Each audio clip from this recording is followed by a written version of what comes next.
barusan emosi banget gara-gara tukang nelpon minta tambahan biaya untuk pasang pintu pagar di rumah ketewel. Rumah ketewel itu kan lagi dikontrakin ya, disewa sama bule dari New Zealand. Nah, bule itu emang sering sekali bikin jengkel ya. Rasanya udah pengen aja tak usir gitu ya, karena rugi terus ya. Eh, Dia tuh kan minta pintunya itu, pintu gerbangnya yang kecil itu kan rusak gara-gara mungkin karena kayak kayu ya, agak susah dibuka tutup, dia minta diganti kan. Ya udah tak ganti, aku berbaik hati mengganti pintu itu dengan pintu besi gitu. Udah dia lama tukangnya 3,5 juta ya, itu bagiku udah kemahalan kan gitu. Tapi nggak apa-apa lah, daripada pusing-pusing kan nyari tukang, udah deal 3,5 juta. Ternyata di telepon barusan tuh minta tambahan biaya untuk pintunya itu diganti, diisi kaca. Ya jelas marah lah aku.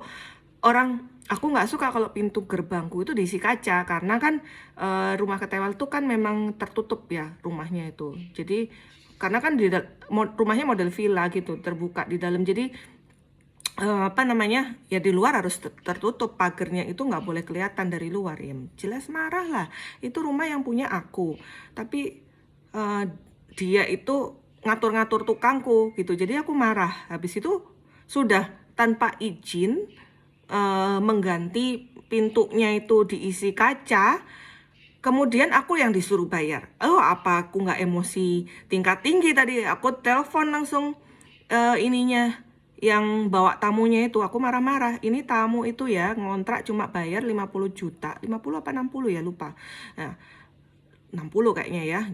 60 apa 50 ya? 50, antara 50 sampai 60 lah. Pokoknya aku dapat bersihnya tuh 50. Nah, terus habis itu dia tuh minta ganti AC. Jadi aku beli AC itu 2. Terus habis gitu minta ganti kulkas. Aku beli kulkas lagi. Kemudian gorden, minta diisi gorden. Aku beli gorden itu habis berapa itu? Ya, banyak banget, gorden itu kan mahal. Terus habis itu kompor minta diganti juga ya. Jadi udah 2 kulkas, gorden, 2 AC, 1 kulkas, gorden, dan kompor yang tanam itu. Nah, itu habis berapa itu? Udah rugi. Habis gitu dia minta lagi pintu diganti. Jadi dia tuh sama sekali nggak mau keluarin duit untuk kerusakan sedikit pun. Oke, nggak masalah gitu ya. Karena itu kan juga rumahku. Nah, nggak masalah gitu. Tapi sebenarnya kalau dia ngontrak, dia itu ikut tanggung jawab kan. Kalau rusak-rusak dikit harusnya dia bisa perbaiki. Karena biasanya seperti itu. Tetanggaku uh, tetanggaku bule itu yang orang Belanda itu, dia ngontrak rumah tapi dia juga yang manggil tukang gitu loh. Kan dia harusnya ikut bertanggung jawab, karena kita itu ya nggak nyewain hotel, nggak nyewain villa, kita itu ngontrakin rumah dengan harga murah, fasilitasnya udah lengkap gitu loh. Beruntung dia bisa tinggal di situ. Udah pengen tak usir aja nih. Cuma inget-inget aku tuh, inget-inget uang yang sudah dia bayar ya. Aku harus ini ya, harus apa namanya, harus inilah ya, harus profesional juga gitu. Jadi ini nanti bulan Februari dia udah selesai. Aku udah bilang sama yang bawa tamu ini, aku nggak akan perpanjang ya. Kalau perlu tak usir gitu ya. Kalau aku udah naik darah beneran, udah tak usir aja, kembalikan duitnya sisanya itu ya gitu. Jadi ini bule kayaknya kere gitu ya. Kan banyak bule kere di Bali itu. Sebagian besar bule di Bali itu kere gitu ya. Jadi ya nggak bisa kayak gitu. Yang aku nggak bisa orang kere-kere ngontrak rumahku ya. Makanya nanti next itu, padahal harga itu udah aku pasang harga 60 juta ya kemarin itu.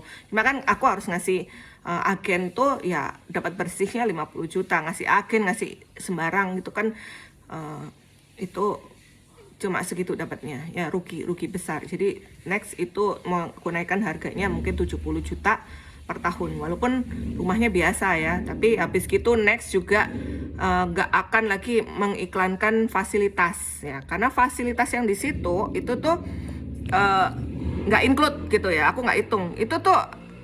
Dulu tuh lengkap ya rumah itu tuh, semua ada AC-nya, ada water heaternya lengkap, kompor dan sebagainya, mesin cuci ada, spring bed lengkap. Bahkan tamunya ini minta spring bedku dibuang gitu, tamu yang bule ini. Padahal spring bedku bagus, cuma dia mau pakai ruangannya, jadi satu spring bed tuh terpaksa dibuang gitu, tak kasih ke tukangku. Jadi aku tuh sebenarnya itu kan dulu tinggal di situ, mau barang-barang itu tak pindahin ke rumah tukar badung, tapi nggak dikasih gitu. Udah beli aja lagi, itu nggak usah diangkut-angkut, udah biarin situ aja gitu. Untuk yang kalau misalnya dikontrak-kontrak, jadi semua udah full furnish, itu udah spring bed bagus-bagus, kemudian sofa juga bagus. Tapi next, nggak pakai kita nyewain fasilitas ya. Itu fasilitas anggap aja free gitu ya. Jadi nggak usah diminta-minta lagi. Aku hanya nyewain rumah, tidak menyewakan isinya ya. Jadi kalau isinya mau diganti, mau diapain, itu terserah ya, rugi. Kalau ngontrakin rumah itu hitungannya rugi sebenarnya. Karena apa? Kita ada biaya renovasi. Kemudian yang ngontrak itu belum tentu bagus. So far ya, sejak aku ngontrakin pertama kali itu dapat yang bagus-bagus. Nah ini kecuali yang dua terakhir ini. Jadi sejak pandemi, bukan pas pandemi masih oke. Pasca pandemi itu semua orang kere, nggak punya uang gitu ya. Jadi udah kapok, padahal udah kena ya. Yang sebelum ini itu kere juga, nggak bisa merawat rumah, nggak punya uang untuk merawat rumah. Kemudian kena bule kere juga, jadi kena kere-kere terus ya. Karena apa? Pasang harga murah gitu loh, karena ngontraknya pasang harga murah gitu ya. Next itu karena kita juga ada biaya renovasi, jadi ngontrakin rumah tuh sebenarnya rugi. Kos-kosan tuh juga sebenarnya rugi. Paling untung tuh apa? Paling untung mungkin ngontrakin tanah gitu, kita nggak rugi apa gitu.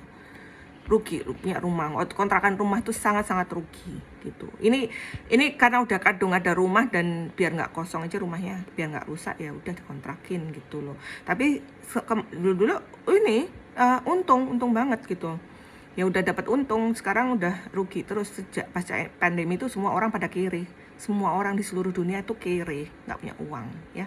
Aku nggak menghidupi orang ya, nggak gitu. Usir kalau nggak ada uang, usir aja dari rumah gitu. Kesel aku hari ini ngurusin rumah satu itu.